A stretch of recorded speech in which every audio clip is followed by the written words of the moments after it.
çıxa bilmir insan nəfsinə. Şeytandır girir insanın qəlbinə. Pis əməllər salır o tək fikrinə. Bilmirik ki onun fikri dərdinə. Uyma şeytanın o yalanlarına. Məqsəd qoy qarşına sən öz yoluna.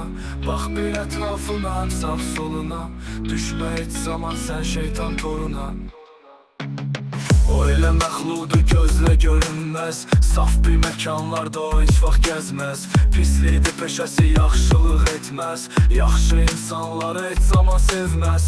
Unutdurar yaxşılıq edənləri. Özünə yaxın tutar o kəsləri. Sevər tək ona yaxın olanları. Budur tək şeytanın bu oyunları. Unutma ki var sənin tək Allahın. İbadət et, yaxşılıq et sonunda. Şeytan olsun sənin yanında üzgün. Sən ol bu həyatda həmişə düzgün.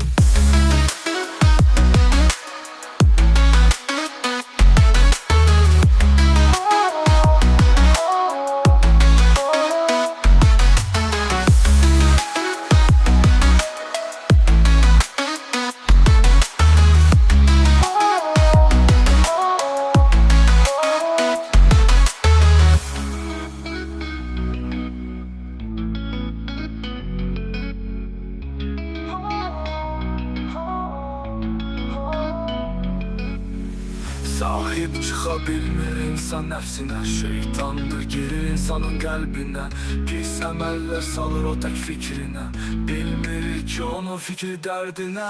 Uyma şeytanın o yalanlarına. Məqsəd qoy qarşına sən öz yoluna. Bax bir ətrafına, həm sağ soluna. Düşmə heç zaman sən şeytan toruna. O elə məxluqdur gözlə görünməz. Saf bir məkanlarda o heç vaxt gəzməz. Pislidir peşəsi, yaxşılıq etməz. Yaxşı insanları heç zaman sevməz. Unuturar yaxşılıq edənləri. Özünə yaxın tutar o kəsləri. Sevər tək ona yaxın olanları. Budur tək şeytanın bu oyunları. Unutma ki var sənin tək Allahın. İbadət et, yaxşılıq et sonunda. Şeytan olsun sənin yanında üzgün. Sən ol bu həyatda həmişə düzgün.